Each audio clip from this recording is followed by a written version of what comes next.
So your data environment is looking a bit complex. Multiple solutions for multiple use cases, a growing number of applications, and a data management plan that's more improvised than strategized. How'd this happen? It started with an ever-growing need to protect data. At first, maybe in a physical server or a storage array, or 3 or 4. Then virtualization became the new norm. But data kept growing, and so did your storage costs. So you adopted deduplication, probably as a purpose-built appliance. Then, hyperconverged infrastructures promise simple scaling. Suddenly, you have different products for each use case, each with its own backup solution. And we haven't even touched on the cloud, Office 365, Salesforce, or SaaS. Well, that escalated quickly. Now, let's show an easier data journey.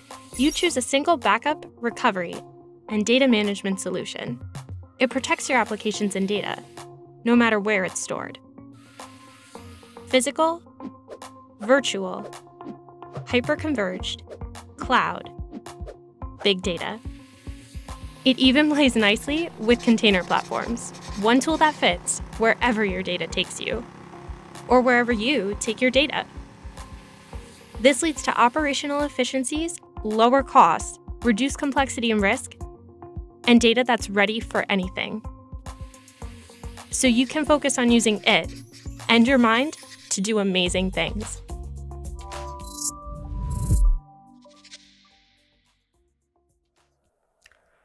네, 안녕하세요.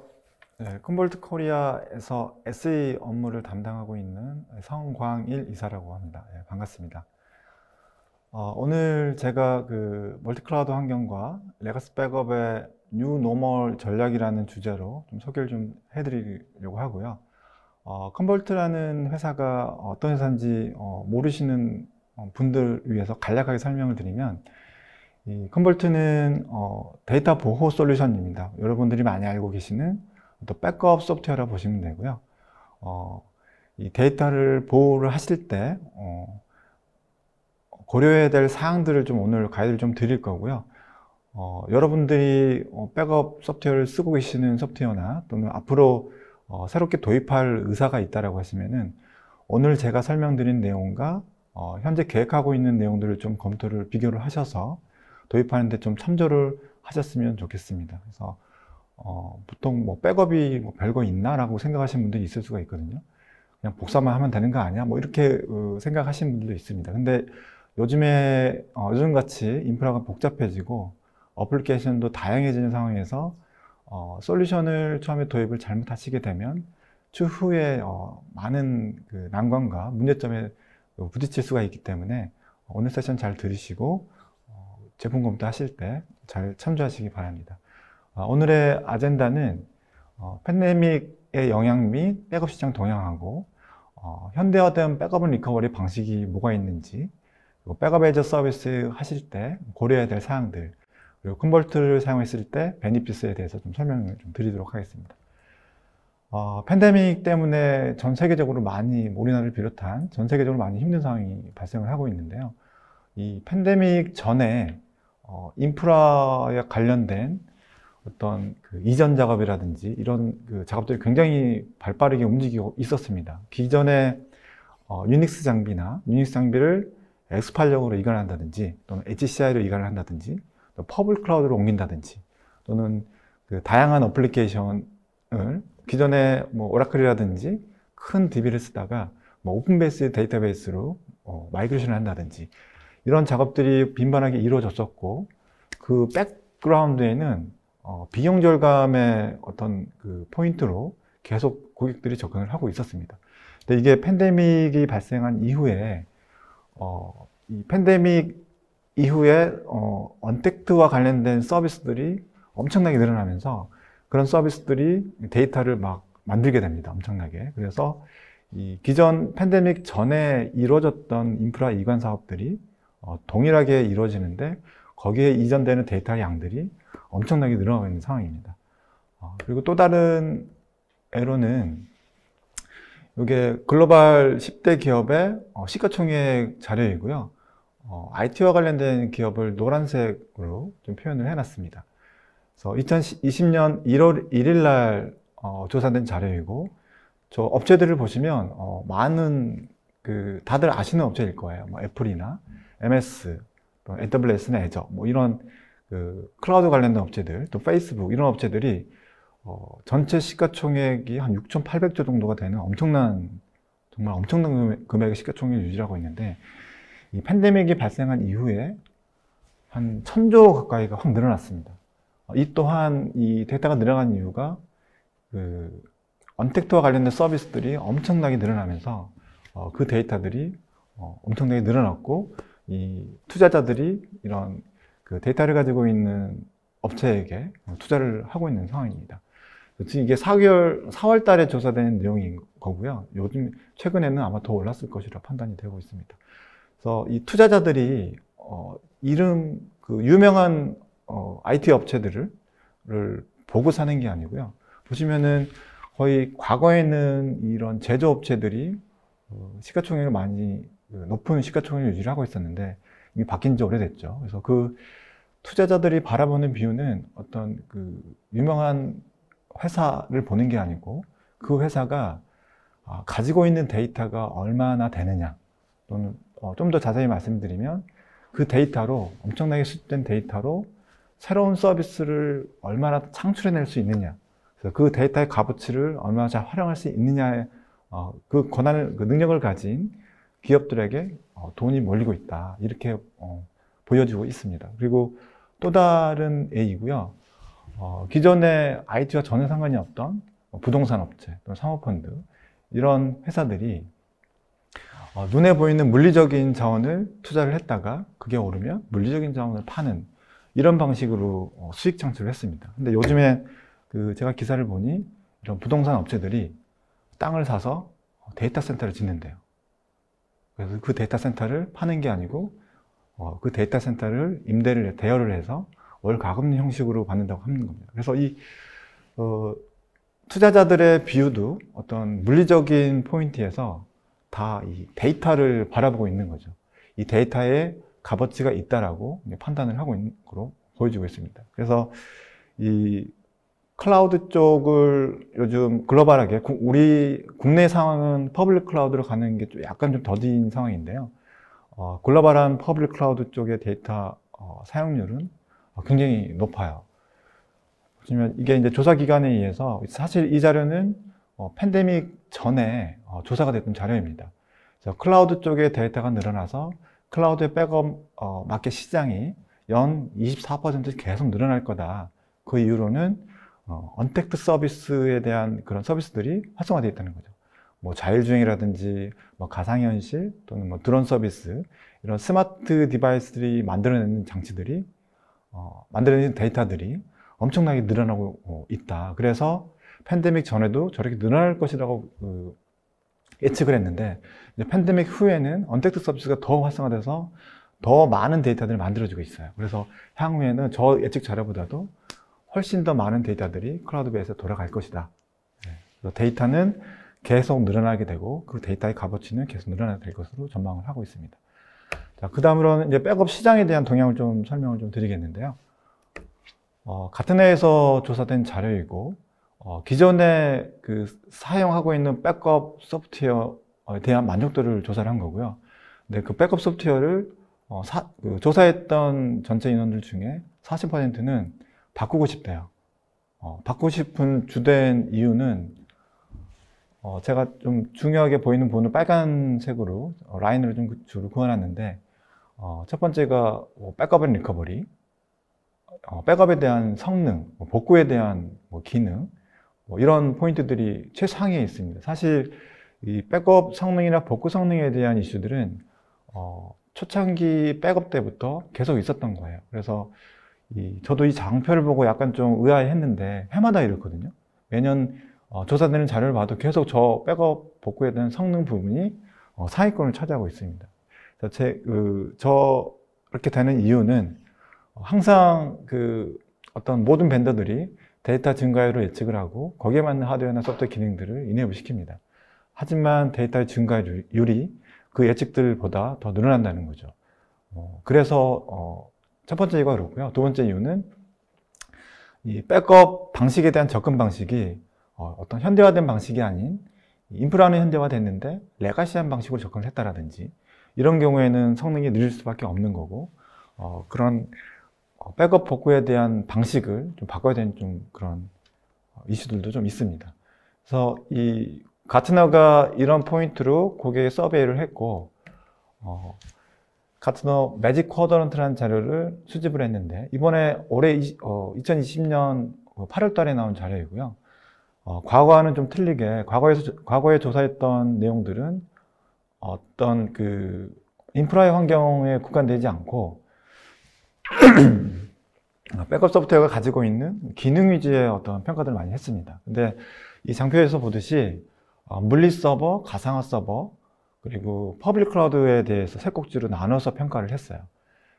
이 세 꼭지로 나눴다는 것은 이미 글로벌한 그 고객들은, 사용자들은 인프라가 하이브리드 클라우드 형태로 다 세분화되어 있다는 백데이터를 볼 수가 있습니다.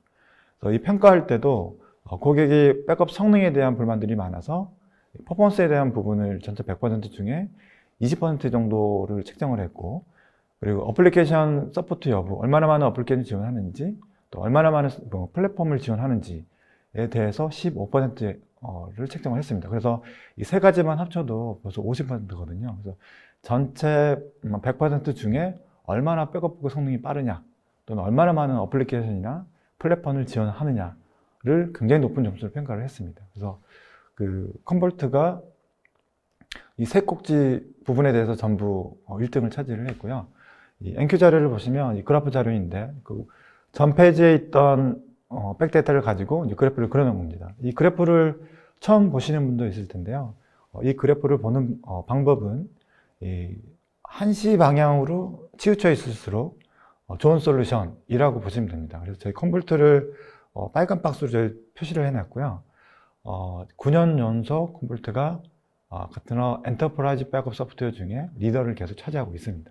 그래서 저희가 가트너의 그 9년 연속 리더를 차지하고 있는 주된 이유는 매년 어떤 평가 기준에 의해서 가트너가 바라보는 어떤 미래지향적인 솔루션들이 있습니다. 그래서 컨볼트가 가장 좀 미래지향적인 소프트웨어가 가장 걸맞는다라는 포인트로 계속 좋은 점수를 받고 있습니다.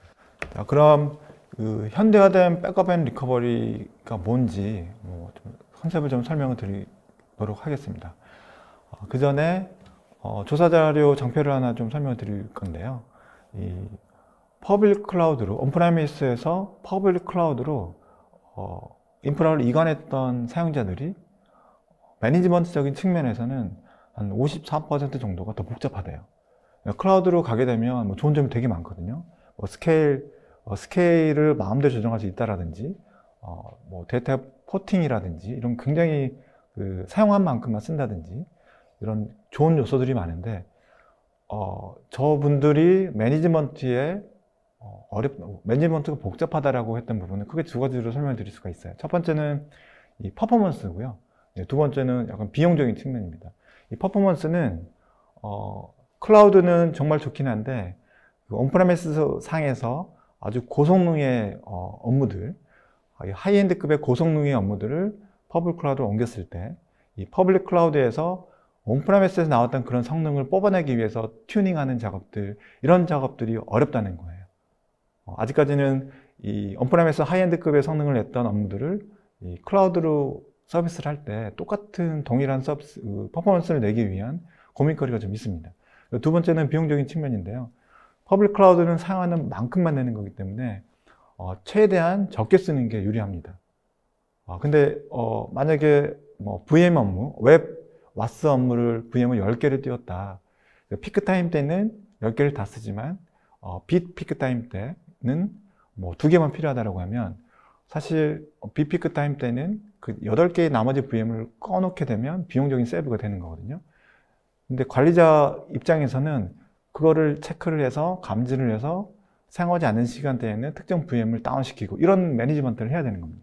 그래서 비용 세이브적인 측면으로 접근을 하다 보니 매니지먼트 요소들이 되게 많아진다는 거죠. 자, 그래서 이 퍼블릭 클라우드의 인프라 관련된 불편한 요소들을 설명을 드렸는데, 또 하나의 요소에는 데이터 백업입니다. 클라우드 환경에 있는 데이터를 보호를 할 때 기존의 레가시 방식을 쓰다 보니 또 매니면 더 어려워지는 거예요. 그래서 이 인프라가 현대화됐으면 이 백업 방식도, 백업 소프트웨어도 현대화시켜야 합니다. 그래서 보통 IT를 새로운 프로젝트를 만들어서 인프라를 새로 만드신다든지 또는 차세대 프로젝트를 하실 때 항상 이 세 가지 포인트로 접근하실 거예요. 복잡한 부분을 다 없애실 거예요. 그래서 HCI 컨셉이 굉장히 호평을 받았고, 그리고 백업 소프트웨어 입장에서는 어플라이언스라든지 이런 간소화된 장비들이 많이 호평을 받았습니다. 두 번째 요소는 비용을 세이브시켜야 되고, 세 번째 요소는 운영을 간소화시켜서 운영 비용을 최소화시키는, 크게 이 세 가지 요소로 많이 접근한다고 보고 있습니다. 근데 대부분은 아까도 전 장표에서 몇 번 설명을 드렸지만 IT의 인프라는 현대화되는데 백업 방식은 레가시한 방식으로 많이들 쓰고 계세요. 자, 그러면 백업 데이터 보호, 백업을 왜 현대화해야 되는지 네 꼭지로 좀 설명을 드리면, 첫 번째가 클라우드 연계에 있습니다. 이 클라우드 연계 부분도 여러 가지가 있는데요. 한 가지만 말씀을 드리면 데이터 소산 부분에 있습니다. 보통 과거에는 데이터를 원격지에 소산하기 위해서 테이프 장치를 많이 썼었는데요. 테이프 장치를 쓰다 보니 테이프 장치에 오류도 많고 테이프를 사람이 매뉴얼하게 옮겨야 되는, 옮기면서 또 뭐 사고가 발생할 수도 있고, 또 보관주기가 지나면 미드를 가지고 와야 되는데 사람의 실수로 관리의 누락으로 미드를 잘못 가져서, 이런 여러 가지 포인트가 있어서 이 클라우드로 데이터를 소산하는 고객들이 되게 많습니다. 해외는 엄청나게 많고요. 국내 고객들도 한 2년 전서부터 저희 콤볼트를 사용하는 고객들도 굉장히 많이 소산을 하고 계세요. 자, 두 번째 요소로는 운영 비용 최소화입니다. 소프트웨어를 데이터 보호 소프트웨어를 사용하실 때 어떤 매뉴얼한 스크립트를 많이 쓰신다거나 하시게 되면 사용자가 계속 개입을 해야 됩니다. 그래서 어떤 변경 사항이 있으면 그 스크립트를 또 수정을 하셔야 되고, 근데 소프트웨어가 백업 소프트웨어가 그런 부분을 최대한 어느 정도까지 자동화되어 있느냐, 그래서 운영 비용을 얼마나 최소화시킬 수 있느냐라는 포인트도 접근을 하셔야 되고요. 세 번째는 확장성입니다. 이게 무조건 스케일업이 아닌 스케일 아웃의 형태로 필요할 때 백업 리소스를 늘리고 불필요할 때는 리소스를 만들어 줄 수 있는 이런 컨셉이 필요하고요. 그 다음에는 이제 RTO, RPO라 그래서 리커버리 타임 오브젝트, 리커버리 포인트 오브젝트, 리커버리하는 시간, 복구하는 시간과 복구하는 시점을 맞추는 어려움들이 있습니다. 그래서 이 방식도 레가시한 방식으로 방대해진 데이터를 백업하다 보니 저런 시점을 맞추는 데 어려움이 있는 거고요. 그래서 레가시한 방식이 아닌 어떤 스토리지 스냅이나 VM 스냅과 같은 스냅과 연계한 방식으로 접근을 하셔야 합니다. 그래서 현대화 백업을 현대화해야 되는 이유에 대해서 좀 설명을 드렸고요. 그러면 여러분들이 현재 사용하시고 있는 소프트웨어나 앞으로 검토 예정인 소프트웨어들이 이런 요소들과 잘 맞는지 한번 검토를 해보셔야 되고요. 그 다음에 이제 백업 애저 서비스를 하실 때 고려해야 될 사항입니다. 과거에는 백업 구성을 하실 때 항상 백업에 포커싱을 맞췄어요. 백업을 빨리 해야 되고, 백업을 할 때 업무 서버의 리소스를 조금만 써야 되고, 백업 저장소는 조금만 써야 되고, 이건 백업에 포커싱이 맞춰져 있었거든요. 근데 요즘 트렌드는 백업이 아닌 복구입니다. 리커버리에 대한 준비가 얼마나 잘 돼 있느냐 라는 포인트로 보통 접근을 하게 됩니다. 그래서 리커버리에 대한 포인트를 이제 네 가지로 볼 수가 있는데요. 첫 번째, 레이디 포 리커버리. 저에게는 아무나 손쉽게, 전문가가 아니더라도 누구나 손쉽게 어떤 데이터를 원하는 데이터를 쉽게 찾을 수가 있고, 그 데이터가 어디에 있든지 상관이 없이 쉽게 복구할 수 있는지, 그리고 이 새로운 워크로드, 새로운 어플리케이션이 갑자기 각광을 받고 있는 어플리케이션이나 또는 플랫폼들이 생겼다. 그래서 고객이 도입을 했을 때 기존에 사용하고 있던 솔루션이 그런 어플리케이션까지 빠르게 데이터 보호를 할 수 있는 그런 기능이 되는지, 또는 고객의 SLA가 자주자주 바뀌어서 고객의 만족도에게, 사용자의 만족 SLA에 맞게끔 변화를 할 수 있는지, 그리고 마지막으로 예기치 못했던 어떤 오류에 대해서 리커버리를 준비할 수 있는지. 그래서 요즘 컨셉은 백업보다는 리커버리에 포커싱을 맞춰서 디자인을 하고 있습니다. 자, 그러면 어떻게 준비를 할 건지, 준비는 이제 세 가지 포인트를 말씀드릴 수가 있는데요. 이것도 이제 마찬가지입니다.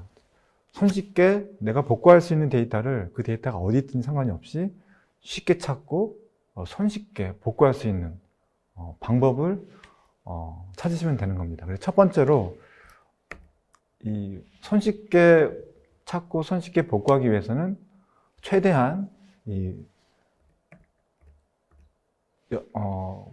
사용자분들이 운영하고 계시는 다양한 인프라 환경, 물리 서버, 가상화 또는 클라우드, 또 이런 여러 가지 환경들을 하나의 솔루션으로 관리하는 방안을 가져가셔야 됩니다. 정책 또한 하나의 정책으로 가져가셔야 되는 거고요. 물론 쉽지는 않을 수 있거든요. 근데 최대한 관리하는 플랫폼을, 매니지먼트 솔루션을 줄이시는 게 리커버리 레디에 있어서는 가장 좋은 방법이 될 수가 있고요. 거기에 추가적으로 아주 다양한 스토리지라든지 어플리케이션은 요즘에는 이제 오픈 베이스의 어플리케이션도 많이 쓰고 있거든요. MySQL이나 MariaDB, PostgreSQL이라든지, 또는 가상화에 있어서는 최근에 각광을 받고 있는 컨테이너나 오픈시프트, 쿠버네티스 같은 이런 인프라들을 백업을 할 수 있는지도 같이 검토를 하셔야 됩니다. 그래서 애쉬를 좀 설명을 드리려고 하고요. 이 애쉬는 이 하이브리드 클라우드 환경에서의 데이터 보호를 하는 애쉬들을 설명을 드리려고 합니다. 이게 그 장표에 보시면 1번, 2번, 3번, 4번, 5번이라고 설명이 되어 있는데, 자, 왼쪽에 데이터 센터를 다양한 환경에서 운영을 하시다가 백업을 온프레미스 환경에서 데이터를 저장하고 계셨다가 만약에 클라우드로 솟아날 해야 되는 이슈가 생겼다, 니즈가 생겼다 했을 때, 이 클라우드로 솟아날 할 때 어떤 특정 하드웨어라든지 특정 벤더에서 제공하는 그런 하드웨어에서 작동되는 기능이 아닌 이 소프트웨어에서 다이렉트로 클라우드로 중복적을 하거나 또는 암호화를 하거나 컴프레스를 해서 저장할 수 있는 솔루션을 선택을 하셔야 됩니다. 그래서 이런 하드웨어적인 디펜던시 솔루션이 아닌 소프트웨어 디파인 솔루션으로 검토를 하셔야 되는 거고요. 그리고 클라우드로 다이렉트로 백업을 하고 싶다든지, 또는 클라우드 안에 있는 인프라들을 클라우드 안에 저장소에 데이터를 저장한다든지, 또 저장소가 좀 비용이 저렴한 오브젝트 스토리지 중에 어떤 아카이브용 스토리지로 장기 보관 데이터를 솟아낸다든지, 또는 온프레미스에 있는 워크로드를 클라우드 환경으로 컨버팅을 한다든지, 또 클라우드에 있는 데이터를 온프레미스로 보낸다든지, 이런 데이터의 이동성이 인프라 환경이 어떻게 뭐가 됐든 상관이 없이 이 하나의 솔루션으로 다 커버할 수 있는 그런 솔루션을 항상 도입하셔야 리커버리 레이디를 하실 수가 있는 거고, 지금 보여드린 장표에 퍼블릭 클라우드가 이제 AWS 그림들이 많이 있는데요. 이 AWS가 됐든 구글이 됐든 애저가 됐든 또는 오라클 클라우드가 됐든 이 메이저 4개의 퍼블릭 클라우드에 대해서 온프레미스와 다 호환이 되게끔 가능한지에 대한 검토를 하셔야 되는 거고, 두 번째는 똑똑해야 됩니다. 그래서 요소로는 4가지를 설명드렸는데, 두 번째부터 설명을 드리면 이 머신러닝과 통합 인티그레이트 머신러닝을 좀 설명을 드리면, RTO, RPO를 자동으로 맞춰야 된다. 이게 뭐냐면 어떤 파일 백업이나 또는 어플리케이션 백업 같은 경우에는 포인트, 복구하는 시점을 맞춰주기 위해서 사용자가 개입해서 매뉴얼한 스케줄을 걸어 놓습니다. 10분에 한 번, 2분에 한 번 이런 식으로 매뉴얼에 설정을 하게 되는데, 이 수많은 어플리케이션들을 저 포인트 RPO를 맞추기 위해서 스케줄을 많이 만들다 보면 이제 매니지먼트 하는데 굉장히 복잡할 수가 있거든요. 그래서 단순히 RPO, RTO를 컴퓨터 같은 경우에는 RTO, RPO를 원하는 시간대로 맞춰주기만 하시게 되면 이 컴퓨터 엔진이 머신러닝과 작동을 해서 RPO, RTO를 소프트웨어가 맞추도록 계속 노력을 합니다. 그래서 저런 RTO, RPO를 자동으로 맞춰줄 수 있는 소프트웨어가 되는 거고요. 세 번째 어너멀리 디텍션은 이 비정상 비정상에 대한 자동 감지를 설명을 드리는 거고요. 보통 백업 관리자는 백업이 잘 끝났다, 실패했다. 보통 이 두 가지 포인트를 보거든요. 근데 백업 데이터가 갑자기 뭐 전일에 비해서 늘어났다든지 또는 백업 시간이 갑자기 뭐 늘어났다든지 이런 포인트들은 쉽게 발견하기가 힘듭니다. 그래서 사용자가 놓치기 힘든 어떤 장애 포인트, 미리 감지할 수 있는 장애 포인트들을 감지할 수 있는 능력이 되어야 되는 거고, 네 번째 요소는 SRM, 스토리지 리소스 매니지먼트 영역이고요. 백업은 좀 특이하게 전체 인프라의 데이터를 백업 저장소에 다 가지고 있습니다. 그래서 이 백업 저장소에 있는 데이터를 잘 분석을 하게 되면 전체 인프라의 데이터가 한눈에 보일 수가 있습니다.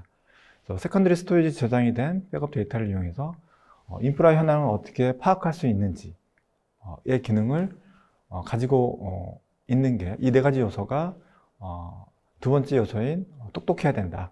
데이터 솔루션은. 자, 그리고 세 번째 요소는 약간 중복되는 내용인데요. 뭐 이게 파일이 됐든 어플리케이션이 됐든 가상화 됐든 클라우드 됐든 또 이런 데이터들을 어디로 복구하든 누가 복구하든 어디서 복구하든 아주 손쉬운 복구를 할 수 있는 기능들이 지원이 돼야 합니다. 그래서 예시로 좀 설명을 드리면 데이터베이스에 어떤 테이블 복구 이슈가 생겼다.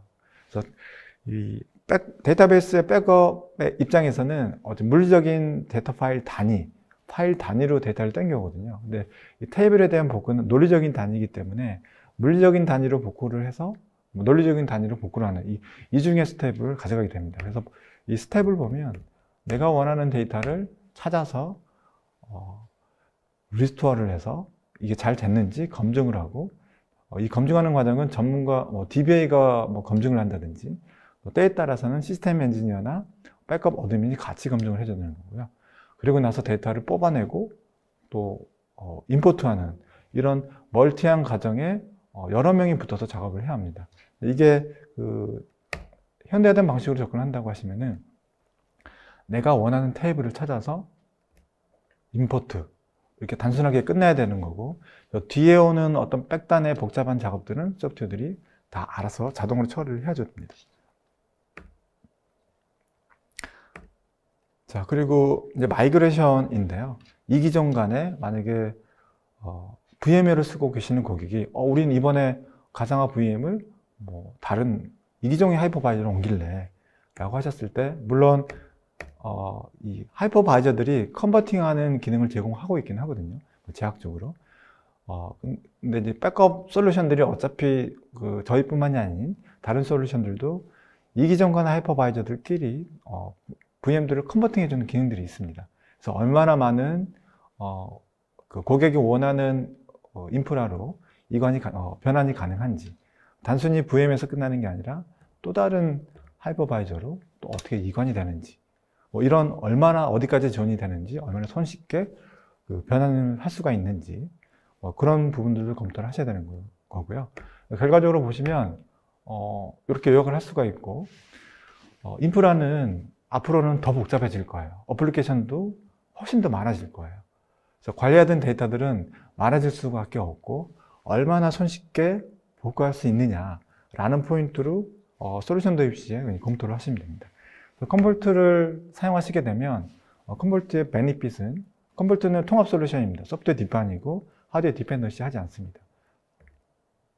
자, 백업만 되는 게 아니고요. 컴볼트는 백업, 클라우드 복제, 클라우드로 마이그레이션, 클라우드로 백업, 그리고 클라우드를 이용한 데이터 DR이나 서비스 DR, 그리고 저장된 데이터를 이용해서 어널라이즈까지 제공해드리고 있습니다. 하나의 솔루션으로. 자, 그래서 저희는 인프라의 데이터를 컴볼트가 가지고 와서 단순히 데이터를 저장하는 게 아니고요. 데이터를 이해한다라고 얘기를 합니다. 그래서 이 데이터들 중에 어떤 문제점이 있으면 미리미리 사용자에게 알려주게 되고 필요할 때는 데이터를 리커버리를 할 수가 있고 또는 어널라이즈 통해서 별도의 분석을 또 하실 수가 있습니다. 그리고 저희가 이해한 데이터를 다른 서드파이트 솔루션에게 API를 통해서 제공을 또 해드릴 수도 있어요. 그래서 컴볼트는 굉장히 하나의 플랫폼으로 거의 대부분의 인프라를 다 서포트를 할 수가 있습니다. 퍼블릭 클라우드, 온프라미스, 가상화, HCI 다 지원이 되고요. 굉장히 똑똑합니다. 거의 대부분의 오퍼레이션이 풀 오토매틱하게 오토메이션으로 되어 있고요. 그리고 리커버리 하는 방식 또한 굉장히 심플합니다. 그래서 저희 조사 기관에서 컨볼트를 사용하고 있는 고객들을 대상으로 조사를 해봤더니 컨볼트를 도입한 이후에 인프라에 들어가는 비용이나 소프트웨어 서비스라는 비용이 44% 절감이 됐다고 합니다. 이렇게 나온 이유는 저희 소프트웨어가 어떤 특정 하드웨어에 밴드 락인이 걸리지 않는 소프트웨어 기반의 접근이다 보니 저런 하드웨어 인프라 비용이 줄어들 수밖에 없었던 거고요. 자, 그리고 관리하는 시간이 대폭 줄었다고 합니다. 저건 또한 저희 소프트웨어가, 컨볼트 소프트웨어가 거의 자동화 기능이 굉장히 잘 되어 있기 때문에 저런 많은 시간 세이빙 타임이 올 수가 있었고요. 그다음에 다우존스 같은 저희 고객 사례를 보게 되면 다우존스가 언프라미스 환경을 AWS 환경으로 전부 다 이관을 했습니다. 이관했을 때 데이터 마이그레이션에 대한 영역을 다 컨볼트 소프트웨어를 이용해서 다 이관을 하게 됐고요. 그래서 AWS 이관한 이후에 비용 세이브가 있었고, 또 관리 포인트 또한 이 DR과 관련된 비용이 절반 이상 줄었다고 합니다. 그래서 요약을 마지막으로 제가 이제 썸머리를 해드리면, 제품을 도입하실 때 이 두 가지 포인트로 접근하십시오. 비용이 얼마나 세이브 될 수가 있을지. 당장 도입 비용이 아니고요. 이 비용에는 도입, 증설, 앞으로 늘어날 데이터에 대한 그런 부분까지 같이 감안한 비용과 얼마나 심플하게 운영할 수 있는지, 도입 비용, 증설 비용, 운영 비용에 대해서 검토를 하시면 되고, 그 다음에는 도입하는 소프트웨어가 얼마나 최신화되어 있는 솔루션들인지, 위에 설명드린 최신화된 솔루션 요소들을 다 만족하는지를 검토하셔서 도입을 하시면 되겠고요. 오늘 제가 좀 약간 백업 솔루션을 도입을 하실 때 이런 포인트들을 같이 검증을 하십시오라고 제가 가이드를 드린 거고요. 좀 새로운 솔루션 도입하실 때 제가 설명드린 내용이 좀 많이 좀 도움이 되셨으면 하는 바람입니다. 그래서 오늘 발표는 이상으로 마치도록 하겠고요. Q&A는 저희가 메시지로 올라온 Q&A를 한꺼번에 다 정리를 해서 내일 중으로 다 모든 분들께 회신 가도록 하도록 하겠습니다. 긴 시간 들어주셔서 감사합니다. 고맙습니다.